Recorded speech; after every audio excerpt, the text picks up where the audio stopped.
అండం నుంచి బ్రహ్మాండం వరకు విస్తరించిన శక్తిని గూర్చి నా మెదడు రిసీవర్ మాత్రమే. విశ్వంలో మనం జ్ఞానం, బలం మరియు ప్రేరణ పొందే ఒక శక్తి ఉంది.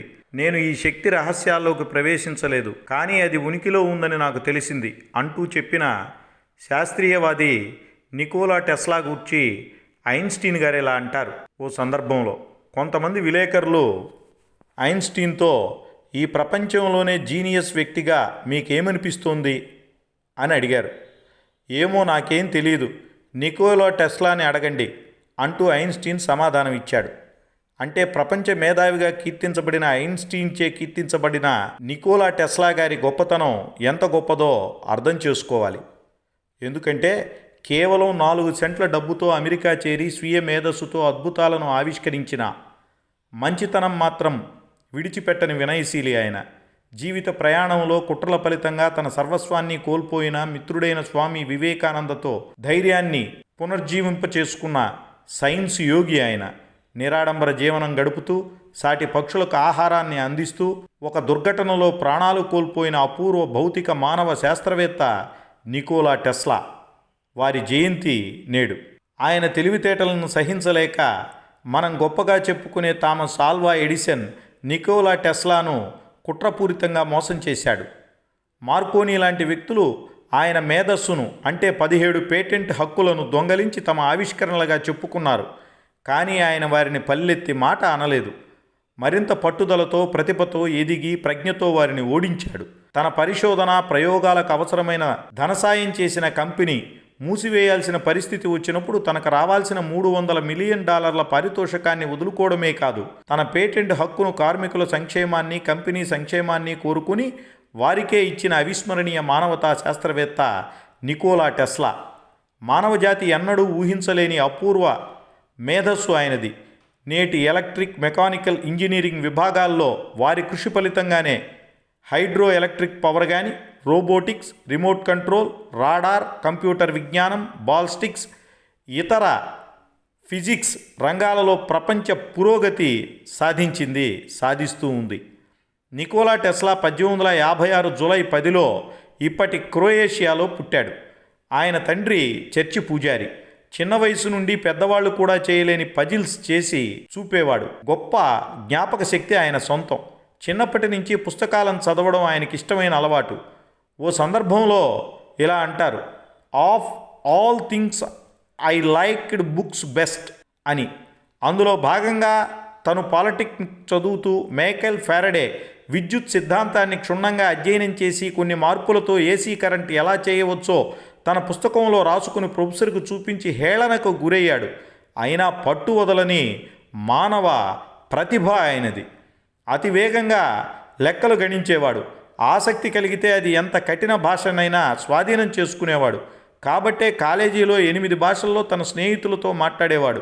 ఎంచుకున్న లక్ష్యాన్ని చేరడానికి రోజుకు కేవలం 2-3 గంటలు మాత్రమే నిద్రించి 86 సంవత్సరాల అవిశ్రాంతిగా పనిచేసిన మేధావి ఆయన. చదువుకునే రోజుల్లోనే డీసీ కరెంట్లోని లోపాలను గుర్తించి సవరణకు మైకేల్ ఫారడే సిద్ధాంతాన్ని లోతుగా అధ్యయనం చేసి తను అనుకున్న ఏసీ కరెంటు గురించి పెద్దలతో చర్చిస్తే వాళ్ళ హేళనతో కూడినటువంటి తిరస్కారాన్ని విని కూడా ఏసీ కరెంటు ఉత్పత్తి లక్ష్యాన్ని విస్మరించలేదు. ఆ ఏసీ కరెంటు విధానమే నేడు మన ఇంట్లో వెలుగులకు కారణం. తొలుత ఎడిసన్ కంపెనీలో పనిచేస్తూ తన తెలివితేటలతో అక్కడి మేనేజర్ మన్ననలను పొంది జూన్ 1884లో టెస్లా న్యూయార్క్ నగరానికి తన జోబీలో 4 సెంట్లతో అడుగుపెట్టాడు. తన యజమాని చార్లెస్ థామస్ రాసిచ్చిన సిఫారసు లేఖను ఎడిసన్కి ఇచ్చారు. అందులో ఇలా ఉంది, ప్రియమైన ఎడిసన్కి, నాకు 2 గొప్ప మానవులు ఈ ప్రపంచంలో తెలుసు. వారిలో ఒకరు మీరు, ఇంకొకరు మీ ముందు నిలుచున్న యువకుడు. అది చదివిన వెంటనే టెస్లాకి తన దగ్గర ఉద్యోగం ఇచ్చేశాడు. ఓ సమయంలో టెస్లా తాను చేస్తున్న ఏసీ కరెంట్ ఇంజనీరింగ్ పనిని వివరించిన ఎడిసన్ అతని ఆలోచనను కొట్టిపారేశాడు. దానికి కారణం అప్పటికే ఆయన చేస్తున్న డీసీ కరెంటు వ్యాపారం దెబ్బతింటుంది అన్నటువంటి ఆలోచనే. అయితే తన డీసీ కరెంట్ ప్లాంట్లోని లోపాలను సవరించే పని అప్పగిస్తూ ప్లాంటును మెరుగుపరచగలిగితే ఎడిసన్ $50,000 ఇస్తానన్నాడు. కొన్ని నెలల్లో రేయింబవళ్ళు కష్టించి వాటి లోపాలను సవరించి ఎడిసన్కి విజయవంతమైనటువంటి ప్లాంట్ల గురించి చెప్తే డబ్బు ఇవ్వడానికి నిరాకరిస్తూ ఇలా అంటాడు, నేను చెప్పింది ఆ రోజు నీకు ఒక అమెరికన్ జోక్కు, నువ్వు అర్థం చేసుకోలేకపోయావు. ఆ మాట విన్న వెంటనే ఇలా చదువుకున్న మోసగాళ్ల తీరును నిరసిస్తూ ఉద్యోగం విడిచిపెట్టి అమెరికాలో రోడ్డు తవ్వే లేబర్గా జీవితాన్ని పునఃప్రారంభించిన ధైర్యశాలి టెస్లా. ఆ సమయంలోనే ఎడిసన్ తరపున వచ్చిన వ్యక్తి సారీ చెప్తే తిరిగి ఉద్యోగంలోకి మరింత పెద్ద జీతం ఇస్తారని పిలిచినా టెస్లా ఇలా అన్నారు, విజ్ఞానాన్ని వ్యాపార ధోరణితో అమ్ముకుంటున్నా ఇచ్చిన మాటను తప్పేవారి దగ్గర వచ్చే పెద్ద జీతం కన్నా ఇప్పుడు శ్రామికునిగా వచ్చే సంపాదన $2 చాలా గొప్పవి. ఇది వీరి నీతివంతమైన ధైర్యం.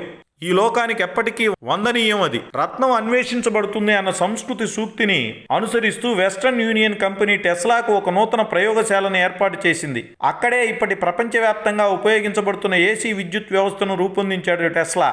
వెస్టర్న్ యూనియన్కి జనరల్ ఎలక్ట్రిక్ కంపెనీతో విద్యుత్ వ్యాపారంలో పోటీ పెరగడంతో టెస్లాను కంపెనీ తాము చేస్తున్న ఒప్పందం ప్రకారం డబ్బు చెల్లించలేకపోతున్నందుకు క్షమించమని, మీ నిర్ణయం వెస్టింగ్ హౌస్ కంపెనీ యొక్క విధిని నిర్ణయిస్తుందని చెప్పారు.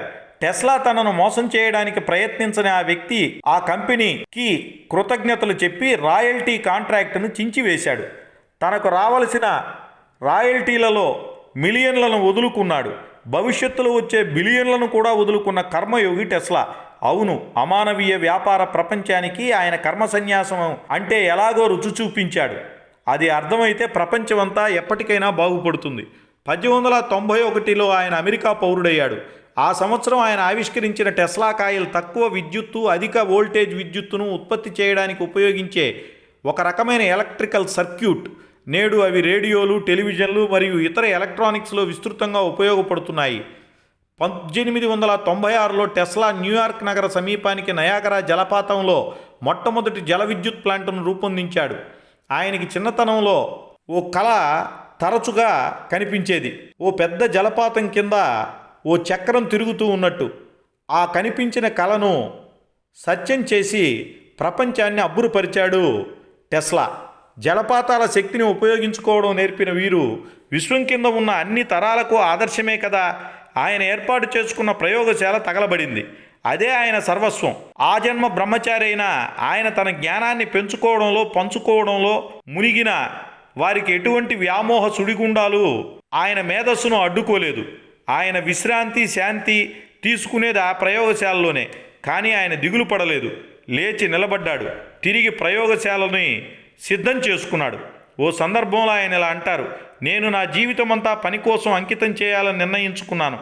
ఆ కారణంగా నేను స్త్రీ ప్రేమను మరియు సాంగత్యాన్ని వదులుకున్నాను. ఈ మాట అంటూ, నా పిల్లలు నా ఆవిష్కరణలు. భవిష్యత్ శతాబ్దాలకు వారి ద్వారా మంచి సందేశాన్ని అందించడమే నా ఏకైక కోరిక. స్త్రీ అద్భుతమైనది. ఆమె ప్రేమను అందుకోవడంలో ఆవిష్కర్తగా సమయాన్ని ఇవ్వలేని నేను అర్హుడిని కాదు అంటూ ఆయన ఇచ్చిన సందేశం ఎంత సంస్కారమైనది. ఏ లక్ష్యం లేని వాళ్ళు చేయగలిగేది శారీరక సుఖం కోసం పెళ్లి చేసుకోవడం మాత్రమే సుమా. 1901లో టెస్లా తన వార్డెన్ క్లిఫ్ ప్రయోగశాలను నిర్మించడానికి జేపీ మోర్గాన్ కంపెనీ నుండి ఆర్థిక మద్దతు పొందాడు. ఈ సదుపాయంలో టెస్లా టవర్ ఊపిరి పోసుకుంది. 185 అడుగులు ఎత్తైన నిర్మాణం, 65 అడుగుల ఎత్తులో రాగి గోపురం, ట్రాన్స్మిటర్ పైభాగంలో ఉంది.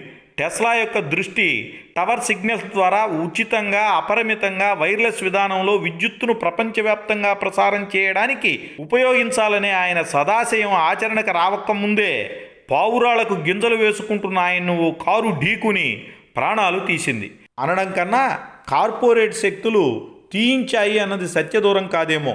1917లో యుఎస్ ప్రభుత్వం టెస్లా మేధస్సుతో పాక్షికంగా పూర్తయిన టవర్ను పూర్తిగా కూల్చివేసింది. ఎందుకంటే మొదటి ప్రపంచ యుద్ధ కారణం అని చూపి ఆయన ఉచితంగా విజ్ఞానాన్ని అందించడం ఎప్పటికైనా మానవజాతికి తెలియకూడదని, ఏమైనా అమూల్యమైన ఆయన ఆధునిక మానవతా విజ్ఞాన మహర్షి నికోలా టెస్లా. ఎందుకంటే ప్రపంచానికి ఉచితంగా పూర్తిగా కరెంట్ ఇవ్వాలనుకున్నటువంటి ఆయన ప్రయత్నం అమోఘమైనటువంటిది, అమూల్యమైనటువంటిది. అటువంటి మానవతా విజ్ఞాన మహర్షికి జన్మనిచ్చిన వారి తల్లిదండ్రులకు ప్రణమిల్లుతూ, వారి జీవితంలో అతి ముఖ్యమైన మరొక విషయం తన 369వ సిద్ధాంతం. ఈ 3, 6, 9 అనేటటువంటి అంకెలు ప్రపంచాన్ని అర్థం చేసుకునేదానికి ఉపయోగపడేటటువంటి తాళం చెవిగా చెప్పేవాడు. స్వామి వివేకానంద స్నేహంతో కొంతవరకు వాటి యొక్క అంతరార్థాన్ని అర్థం చేసుకునే ప్రయత్నంలో కొంత విజయాన్ని కూడా సాధించాడు. అయితే 1902లో స్వామి వివేకానంద ఈ లోకాన్ని విడిచిపెట్టి వెళ్ళిపోయాడు. ఆ సాధన అసంపూర్ణంగా మిగిలిపోయింది. ఏది ఏమైనా తన యొక్క విజ్ఞానంతో ఈ ప్రపంచ ఆవిర్భావ రహస్యాన్ని కనుగొనే యత్నంలో 1943లో టెస్లా కూడా ఈ లోకాన్ని విడిచిపెట్టి వెళ్ళిపోయాడు. కానీ ఆయన ఊహల్లో నుంచి జనించినటువంటి కంప్యూటరు, ఆయన ఊహల్లో నుంచి జనించినటువంటి వైర్లెస్ విధానము, ఆయన ఊహల్లో నుంచి జనించినటువంటి హైడ్రో పవర్, ఆయన ఊహల్లో నుంచి జనించినటువంటి ఏసీ కరెంటు, ఆయన ఊహల్లో నుంచి జనించినటువంటి అనేక ఇతరమైనటువంటి వస్తువులను వాడుకుంటున్నటువంటి మనం సదా వారికి వినమ్రపూర్వకంగా మన వందనాలు సమర్పించుకోవాలి. అలా సమర్పించుకుంటూ భారతమాతకు వందనం, తెలుగు తల్లికి అభివందనం.